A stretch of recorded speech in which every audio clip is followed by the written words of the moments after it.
ರೀತಿ ಮೂರ್ಖರನ್ನ ಮಾಡಿಕೊಂಡು ಜನರಿಗೆ ಮೋಸ ಮಾಡಿಕೊಂಡು ಜೀವನವನ್ನ ಮಾಡ್ತಿರೋದು, ಹೊಟ್ಟೆ ತುಂಬಿಸ್ಕೊಂತ ಇರೋದು ಒಂದು ಕೊಲೆ ಪ್ರಕರಣಕ್ಕಿಂತ ದೊಡ್ಡ ದೊಡ್ಡ ಕೊಲೆ ಪ್ರಕರಣ.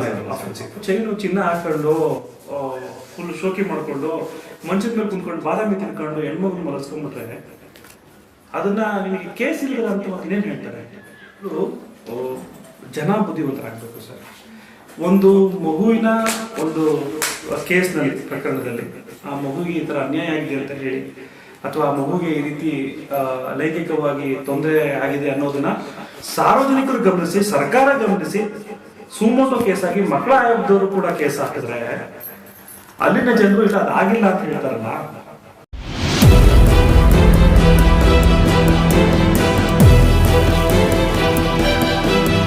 ಸರ್, ಈಗ ಪೋಕ್ಸೋ ಪ್ರಕರಣಗಳು ಆಲ್ಮೋಸ್ಟ್ ಈ ಸ್ವಾಮೀಜಿಗಳ ಮೇಲೆ ಮತ್ತೆ ಈ ಸ್ವಯಂ ಘೋಷಿತ ದೇವಮಾನವರು ಅವರೇ ಘೋಷಣೆ ಮಾಡ್ಕೊಂಡಿರ್ತಾರೆ.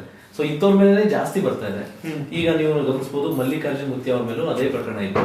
ಸೊ ಅವ್ರನ್ನ ಈ ಪ್ರಕರಣದಿಂದ ಕೈ ಬಿಡಬೇಕು ಅಂತ ಅವ್ರದೇ ಆದ ಒಂದು ಅಭಿಮಾನಿ ಬಳಗ ಪ್ರೊಟೆಸ್ಟ್ ಮಾಡುವಂಥದ್ದು. ಇದು ಈ ಪ್ರೊಟೆಸ್ಟ್ ಮಾಡೋದ್ರಿಂದ ಈ ಪ್ರಕರಣನ ಕೈ ಬಿಟ್ಬಿಡ್ತಾರ ಈಸಿಗೆ? ಹೇಗೆ ಅದು? ಅಲ್ಲ, ಅವ್ರು ಕೈ ಹಾಕಿದ್ಕೆ ತಾನೇ ಇದು ಪ್ರಕರಣ ಆಗಿದ್ದು. ಯಾರು ಕೈ ಬಿಡ್ಬಿಡ್ಬೇಕು ಕೇಸಿಂದ ಅಂತ ಹೇಳ್ತಾ ಇರೋದು ಜನರ ಅಭಿಮಾನಿಗಳು. ಇನ್ನು ಅರೆಸ್ಟ್ ಆಗಿಲ್ಲ ಅಂದ್ರೆ ಮಾಯ ಆಗ್ಬಿಟ್ಟಿದಾರ. ಇವರು ಫುಲ್ ಮಾಯ ಆಗ್ಬಿಟ್ಟಿದ್ದಾರೆ ಅಂದ್ರೆ ದೇವಲೋಕದಲ್ಲಿ ಇವಾಗ ಅವರು ಸೆಟ್ಲ್ ಆಗಿದ್ದಾರೆ ಅನ್ಸುತ್ತೆ ಬಹುಶಃ. ಬೇಲ್ ಆದ್ಮೇಲೆ ದೇವಲೋಕದಿಂದ ಕೆಳಗಡೆ ಬರ್ತಾರೆ ಸರ್. ಇದೆಲ್ಲ ಏನಂದ್ರೆ ಮೊದಲು ಜನ ಬುದ್ಧಿವಂತರಾಗಬೇಕು ಸರ್. ಒಂದು ಮಗುವಿನ ಒಂದು ಕೇಸ್ನಲ್ಲಿ ಪ್ರಕರಣದಲ್ಲಿ ಆ ಮಗುವಿಗೆ ಈ ಥರ ಅನ್ಯಾಯ ಆಗಿದೆ ಅಂತ ಹೇಳಿ ಅಥವಾ ಆ ಮಗುವಿಗೆ ಈ ರೀತಿ ಲೈಂಗಿಕವಾಗಿ ತೊಂದರೆ ಆಗಿದೆ ಅನ್ನೋದನ್ನ ಸಾರ್ವಜನಿಕರು ಗಮನಿಸಿ, ಸರ್ಕಾರ ಗಮನಿಸಿ, ಸುಮೋಟೋ ಕೇಸ್ ಆಗಿ ಮಕ್ಕಳ ಆಯೋಗದವರು ಕೂಡ ಕೇಸ್ ಹಾಕಿದ್ರೆ ಅಲ್ಲಿನ ಜನರು ಇಲ್ಲ ಅದಾಗಿಲ್ಲ ಅಂತ ಹೇಳ್ತಾರಲ್ಲ. ಅಂದ್ರೆ ಯಾವ ಮಟ್ಟಕ್ಕೆ ಮೂರ್ಖರಿದ್ದಾರೆ ಜನರು ಅನ್ನೋದು. ದೈವ ಮಾನವ ಮೊದಲು ಮನುಷ್ಯನೇ ಮುಟ್ಟಬಾರ್ದು. ಮನುಷ್ಯನೇ ಮುಟ್ಟಬಾರ್ದಪ್ಪ. ನೀವು ಕಾಣಿಸ್ಕೋಬೇಕು ಅಂತಂದ್ರೂ ಪುಣ್ಯ ಮಾಡಿರ್ಬೇಕು. ನೀನು ಚೈನು ಚಿನ್ನ ಹಾಕೊಂಡು ಫುಲ್ ಶೋಕಿ ಮಾಡ್ಕೊಂಡು ಮಂಚದ ಮೇಲೆ ಕುಂತ್ಕೊಂಡು ಬಾದಾಮಿ ತಿನ್ಕೊಂಡು ಹೆಣ್ಮಗನ್ ಮಲಸ್ಕೊಂಡ್ಬಿಟ್ರೆ ಅದನ್ನ ನಿನಗೆ ಕೇಸ್ ಇಲ್ದಿರ ಅಂತ ಇನ್ನೇನು ಹೇಳ್ತಾರೆ. ಸೊ ಹಾಗಾಗಿ ಪೊಲೀಸರು ಮೊದಲು FIR ಅನ್ನೇನೋ ಮಾಡಿದ್ರು. ಯಾರೇ ತೊಂದರೆ ಇದ್ರು ಫಸ್ಟು ಇಂಥವ್ರ ಅರೆಸ್ಟ್ ಮಾಡಬೇಕು ಸರ್. ದರ್ಶನ್ ಅವ್ರನ್ನ ಇಮಿಡಿಯೇಟ್ ಆಗಿ ಹೋಗಿ 10 ದಿನದಲ್ಲಿ ಜಿಮ್ ಮಾಡ್ತಾರ ಕರ್ಕೊಂಡ್ಬಂದ್ರಲ್ಲಪ್ಪ. ಸಾಕ್ಷ್ಯಾಧಾರಗಳು ಸಿಗ್ತಲ್ವ ನಿಮಗೆ? ಇಲ್ಲಿ ಇಡೀ ಲೈವಲ್ಲೇ ನೀವು ನೋಡ್ತಾ ಇದ್ದೀರಾ. ಇದು ಸಾಕ್ಷ್ಯಾಧಾರಗಳಲ್ವಾ? ಅಥವಾ ಭೈರತಿ ಅವ್ರನ್ನ ಬಿಟ್ಟಂಗೆ ಇವ್ರು 90 ದಿನ ಬಿಟ್ಬಿಡ್ತೀರಾ? ಸುಪ್ರೀಂ ಕೋರ್ಟ್ಗೆ ಹೋಗಿ ಅಲ್ಲಿ ರಿಜೆಕ್ಟ್ ಆದ್ಮೇಲೆ ದೇವಲೋಕದಿಂದ ಮನುಷ್ಯ ಸ್ಟೇಷನ್ಗೆ ಟಪ್ ಅಂತ ಬೀಳ್ತಾನೆ ಕೆಳಗಡೆ, ಆಮೇಲೆ ಅರೆಸ್ಟ್ ಪ್ರಕ್ರಿಯೆ ಆಗುತ್ತೆ ಅಲ್ವಾ? ಏನ್ ಮೂರ್ಖರು ಸರ್. ಮತ್ತೆ ಆತ ವಿಡಿಯೋದಲ್ಲಿ ಹೇಳ್ತಾರೆ, ನಾನು ಪೊಲೀಸ್ ಸ್ಟೇಷನ್ಗೆ ಹೋಗಿ ಸರೆಂಡರ್ ಆಗ್ಬಿಡ್ತೀನಿ ಅಂತ ಹೇಳಿ. ಹಂಗಾರೆ ದೇವ್ರು ಸುಳ್ಳು ಹೇಳುತ್ತಾ? 2 ನಾಳಿಗೆ ಅವ್ರಿಗೆ ಈ ಮನುಷ್ಯಗೆ 2 ನಾಳಿಗೆ ಅಂದ್ರೆ ಬಂದು ಸರೆಂಡರ್ ಆಗ್ತೀರಿ ಅನ್ನೋರು ಹಂಗೆ ಮಾಯ ಆಗ್ಬಿಡ್ತಾರೆ. ಅದೇ ಸೆಂಟ್ರಲ್ ಅದ್ರ ಭೂತ ಎತ್ಕೊಂಡೋಯ್ತಾ ಯುದ್ಧ ಹಿಡಿದಿದೆ ಆಕಾಶದಲ್ಲಿ. ಇವೆಲ್ಲ ಮೂರ್ಖರು ಸರ್, ಮೂರ್ಖರು ಮಾಡುವಂಥದ್ದು. ದೇವ್ರುಗಳು ಮಾತಾಡ್ತವೆ ಅಂತ ಹೇಳಿ ಕೇಳಿದೀವಲ್ಲ, ಆ ರೀತಿ ಪಾಪ ಈ ದೇವ್ರು ಒಂದೊಂದ್ಸರಿ ಟಿವಿಲಿ ಬಂದು ಮಾತಾಡುತ್ತೆ, ಕ್ಯಾಮ್ರಾದಲ್ಲೇ ಮಾತಾಡುತ್ತೆ, ಆಮೇಲೆ ಸ್ಪೀಡಾಗಿ ಓಡೋಗುತ್ತೆ. ಮತ್ತೆ ಇನ್ನೊಬ್ಬ ಕಾರಲ್ಲಿ ಈ ದೇವ್ರ ಫ್ರಂಟಲ್ಲೇ ಕುಂತ್ಕೊಬೇಕು, ಕಿಟಕಿಲೇ ಜನರು ಕಾಣಿಸ್ಬೇಕಾರೆ ಈ ದೇವ್ರಿಗೆ. ನೋಡಿ ಈ ಥರ ಎಷ್ಟು ಚೆನ್ನಾಗಿದೆ ಈ ದೇವರು, ದೈವ. ಮತ್ತೆ ಆ ಥರ ಈ ದೈವ ಮಾನವ ಅಂತ ಏನೋ ಹೆಸರಿಟ್ಟಿದಾರಂತೆ. ಸ್ವಯಂ ಘೋಷಿತ ದೈವ ಮಾನವ ಶಿವಕುಮಾರ ಸ್ವಾಮೀಜಿ ಅಂತ ಮಾತ್ರ ನಾವು ಒಪ್ಕೊಂಡಿದೀವಿ ಈ ಪ್ರಪಂಚದಲ್ಲಿ. ಅದ್ರ ಬಿಟ್ರೆ ಅವ್ರ ಶಿಷ್ಯನೂ ಕೂಡ ನಾವು ಒಪ್ಕೊಳ್ಳೋಕೆ ರೆಡಿ ಇಲ್ಲ, ಅಥವಾ ಮುಂದೆ ಬರೋರು ಯಾರು ಕೂಡ ನಾವು ಒಪ್ಕೊಳ್ಳೋಕೆ ಸರಿ ಇಲ್ಲ. ಯಾಕಂದ್ರೆ ಅವ್ರು ನಡೆದ ನಾನೇ ಸ್ವಯಂವಾಗಿ ಅವ್ರು ನಡೆದಿರೋ ಮಣ್ಣನ್ನು ತಗೊಂಡಿಟ್ಕೊಡ್ತೀನಿ. ಬಿಕಾಸ್ ಅವ್ರು ಹೇಳೋರು, ನಾನು ದೇವರಲ್ಲಪ್ಪ, ನಾನು ಮಾಡ್ತಿರೋದು ಸೇವೆ ಅನ್ನೋರು. ಅದರಲ್ಲಿ ನಾವು ದೇವತ್ವ ನೋಡ್ತಾ ಇದ್ವಿ. ಎಷ್ಟು ಜನ ಸರ್, ಮುಖ್ಯಮಂತ್ರಿ ಚಂದ್ರವರು ಕೂಡ ಅಲ್ಲೇ ಓದಿರೋದು ಅಂತ. ಎಷ್ಟು IAS ಆಫೀಸರ್ಸ್ಗಳು, KS ಆಫೀಸರ್ಸ್ಗಳು, ಎಂತೆಂಥ ರೈತರುಗಳು, ಸಾಧನೆ ಮಾಡಿದ್ರು, ಬಿಸ್ನೆಸ್ ಮ್ಯಾನ್ಗಳು ಎಲ್ಲ ಆ ಆಶ್ರಮದಲ್ಲಿ ಅಲ್ಲಿ ಓದುವಂಥದ್ದು. ನೀವು ನೋಡ್ಬೋದು ಅವ್ರನ್ನ. ಯಾಕೆ ಅಷ್ಟು ನಾನು ಪೂಜಿಸ್ತೀನಿ ಅಂದರೆ, ಕೋಮದಲ್ಲಿ ಇದ್ದಾಗಲೂ ಕೂಡ ಶಿವಲಿಂಗನ ಪೂಜೆ ಮಾಡ್ತಿದ್ದಂಥವ್ರು. ಅಂದರೆ ಕೋಮದಲ್ಲಿ ಅವ್ರಿಗೆ ಜ್ಞಾನ ಇಲ್ಲ, ವಿಭೂತಿ ಹೇಳ್ಕೊಳ್ಳೋದು, ಹಿಂಗೆ ಮಾಡೋದು ಅದು ನಾಟಕ ಅಲ್ಲ. ಅವ್ರನ್ನ ಮಾತ್ರ ಆ ಪದಕ್ಕೆ ಸೂಕ್ತವಾದ ವ್ಯಕ್ತಿ. ಇನ್ಯಾರು ಕೂಡ ಅಲ್ಲ. ಅವ್ರ ರೀತಿ ಆಗಕ್ಕೆ ಇವ್ರ ಕೈಲಿ ಸಾಧ್ಯವೂ ಇಲ್ಲ. ಇವ್ರೇನಾದ್ರು ಕೋಮಕರಕ್ಕೆ ಹಾಕ್ಬಿಡಿ, ಸುಮ್ಮನೆ ನೀವು ಯಾವ್ದು ಇಂಜೆಕ್ಷನ್ ಕೊಟ್ಬಿಟ್ಟು ಇವ್ರು ಯಾರು ಹೇಳಲ್ಲ, ಹಾಕ್ಬಿಡಿ ನೋಡಿ, ಅವ್ರು ಆಕ್ಷನ್ ಬಿಟ್ಟು ಬೇರೆ ಬರ್ತದೆ. ಯಾವುದೇ ವಿಭೂತಿ ಬರಲ್ಲ, ಬೇರೆ ಬಂದ್ಬಿಡ್ತದೆ ಅವರು.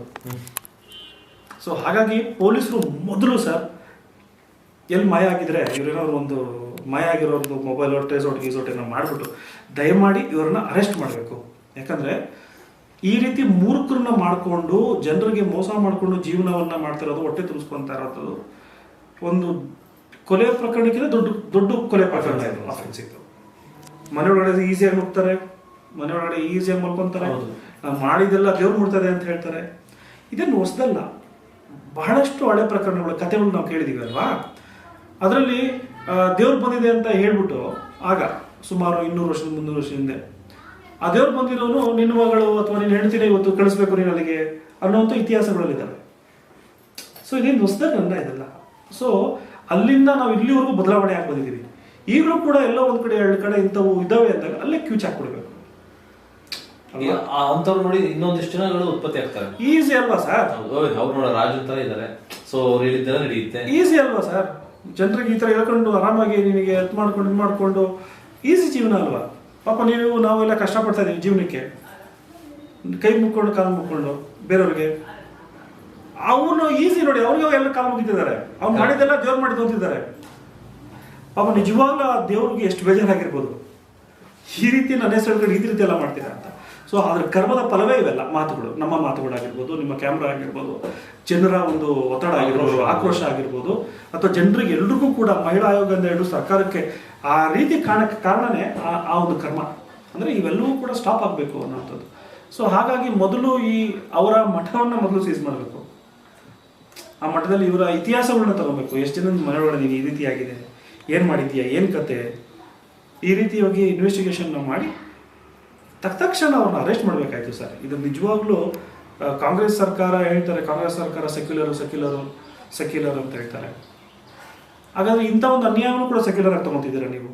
ಅಂದರೆ ಮಠ ಮಾದೇಶ್ವರ ಯಾರೋ ಬೇರೆಯವರು ಕಾವಿ ಹಾಕೊಂಡಿರುವಂಥವ್ರು ದೊಡ್ಡ ಇವ್ರನ್ನೆಲ್ಲರೂ ಹೋಗಿ ಟಕ್ ಅಂತ ಹೋಗಿ ಸೆಕ್ಯುಲರಿಸಮ್ ಅಂತ ತೋರಿಸ್ತಾ ಇದ್ದೀರಾ. ಇದೇ ಒಬ್ರು RSS ಮಾಡಿಬಿಟ್ಟಿದ್ರೆ ಅಥವಾ ಇದು ಮಾಡಿಬಿಟ್ಟಿದ್ರೆ ಟಕ್ ಅಂತ ಹೋಗ್ಬಿಟ್ಟಿದ್ರೆ, ಇವ್ರು ಬಿಳಿ ಬಟ್ಟೆ ಹಾಕೊಂಡು ಸ್ವಾಮೀಜಿ ಅಂತೇಳಿ ನೀವು ಮುಟ್ತಾ ಇಲ್ವಾ? ಮೊದಲು ಹೋಮ್ ಮಿನಿಸ್ಟ್ರು ಅಷ್ಟೇ ಇದನ್ನು ಮೊದಲು ಅರೆಸ್ಟ್ ಮಾಡಬೇಕು. ಯಾಕಂದರೆ ಮಕ್ಕಳ ಪ್ರಕರಣ ಸರ್, ನಮ್ಮ ಭವಿಷ್ಯ. ನೀವು ಯಾವುದೇ ಪೊಲೀಸ್ ಸ್ಟೇಷನ್ಗೆ ಹೋದರೂ ಕೂಡ ಮೊದಲು ದೊಡ್ಡದಾಗಿ ಒಂದು ಬೋರ್ಡ್ ಹಾಕಿರ್ತಾರೆ, ಆ ಮಗು ಈಗ ಹೊಚ್ಕೊಂಡು ಕುಂತಿರೋದು ಅಥವಾ ಶೇಡ್ ಆಗಿರುವಂಥದ್ದು, ಆ ಮಕ್ಕಳು ಅನುಭವಿಸ್ತಾ ಇರೋದು, ಹೆಣ್ಮಕ್ಳು ಚಿಕ್ಕ ಮಕ್ಕಳು ಗೊತ್ತಾಗಲ್ಲ. ಸೊ ಅಂಥ ಒಂದು ಸಿಚುವೇಶನ್ಗಳಲ್ಲಿ ಸಮಾಜ ಇದೆ ಅನ್ನೋದಕ್ಕೆ ಆ ಫೋಟೋಗಳನ್ನ ಹಾಕಿರೋವಂಥದ್ದು. ಯಾರೋ ಈ ರೀತಿ ದುರುಪಯೋಗ ಮಾಡ್ತಾರೆ ಅನ್ನೋವಂಥದ್ದು. ಅಂಥದ್ದು ಇಷ್ಟು ಬಹಿರಂಗವಾಗಿ ಮಾಧ್ಯಮದಲ್ಲಿ ಬಂದಾಗ ನೀವು ಅರೆಸ್ಟ್ ಮಾಡಿದಿರೋವಂಥದ್ದು ಖಂಡಿತವಾಗ್ಲೂ ಖಂಡನೀಯ. ಮೊನ್ನೆ ನನಗೆ ಇದೇ ಪ್ರಕರಣದಲ್ಲಿ ಮಾತಾಡಿದಾಗ ಸುಮಾರಷ್ಟು ಕಾಮೆಂಟ್ಸ್ ಬಂದಿತ್ತು. ನಿನ್ನ ಫೋನ್ ನಂಬರ್ ಕೊಡು, ನಿಮ್ಮ ಮನೆಗೆ ಬರ್ತೀವಿ, ನೀವು ಹೊಡಿತೀವಿ.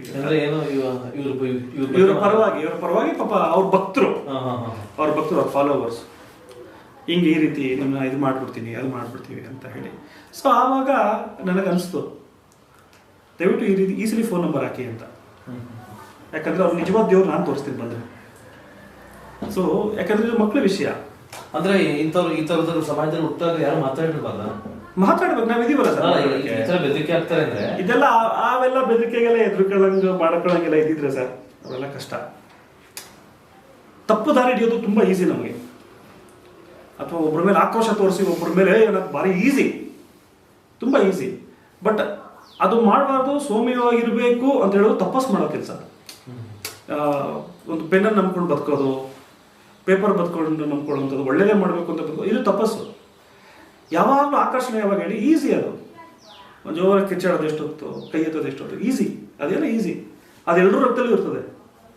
ಮಯೂರವ್ರ ರಕ್ತದಲ್ಲೂ ಇತ್ತಂತೆ ಅಲ್ವಾ? ಸೊ ಎಲ್ರಿಗೂ ಇರ್ತವೆ. ಬಟ್ ಅದನ್ನು ಬಿಟ್ಟು ತಿರ್ಗಾ ಈ ಕಡೆ ಬರುತ್ತಲ್ಲ, ಅಂದರೆ ಬುದ್ಧನ ನಾವು ಮಾಡ್ಕೋಬೇಕು ಅಥವಾ ಅವ್ರನ್ನ ಅವಲಂಬಿಸ್ಬೇಕು, ಅವ್ರು ನೋಡಬೇಕು ಅನ್ನೋದು ಭಾರಿ ಕಷ್ಟದ ಕೆಲಸ. ಸೊ ಹಾಗಾಗಿ ಆ ರೀತಿ ಮಾತ್ರ ಐ ಡೋಂಟ್ ಮೈಂಡ್. ಬಟ್ ಈ ಸರಿ ನಾನು ನಿಮ್ಮ ಕೃಷ್ಣ ನನ್ನ ಫೋನ್ ನಂಬರ್ ಹಾಕಿ ದಯವಿಟ್ಟು ಬರಲಿ, ಅವ್ರು ನಿಜವಾದ ಭಗವಂತವನ್ನ ಹೆಂಗೆ ಅಂತ ತೋರಿಸಿ ಕಳಿಸ್ತೀನಿ. ಸೊ ಅದನ್ನು ಆ ಮೆಸೇಜ್ ಕೊಡೋಕ್ಕೆ ನಾನು ನಿಮ್ಮ ವಾಹಿನಿಯನ್ನು ಯೂಸ್ ಮಾಡ್ಕೊತೀನಿ. ಅದು ಬಿಟ್ಟರೆ ದಯಮಾಡಿ ನನ್ನ ಒಂದು ಆಗ್ರಹ, ಅಲ್ಲಿನ SP ಆಗಿರ್ಬೋದು, ಅವರು ಇರ್ಬೋದು, ಅವರು ಕೂಡ ಮೂರ್ಖರಾಗೋದು ಬೇಡ. ದಯಮಾಡಿ ಅರೆಸ್ಟ್ ಮಾಡಿ ಒಳಗಡೆ ಹಾಕಿ ತನಿಖೆ ಮಾಡಿದ್ಮೇಲೆ ಇಲ್ಲ ಇದು ಅದಾಗಿಲ್ಲ ಹಂಗಾಗಿಲ್ಲ ಅಂತ ಏನಾದರೂ ಗೊತ್ತಾಯ್ತು ಅಂದರೆ ಬಿಟ್ಟು ಕಳಿಸಿ. ಬಟ್ ಈಗ ಕಣ್ಣು ಮುಂದೆ ಅದಾಗಿರೋಂಥ ಸತ್ಯ. ಇದು ನನ್ನ ಆಗ್ರಹ.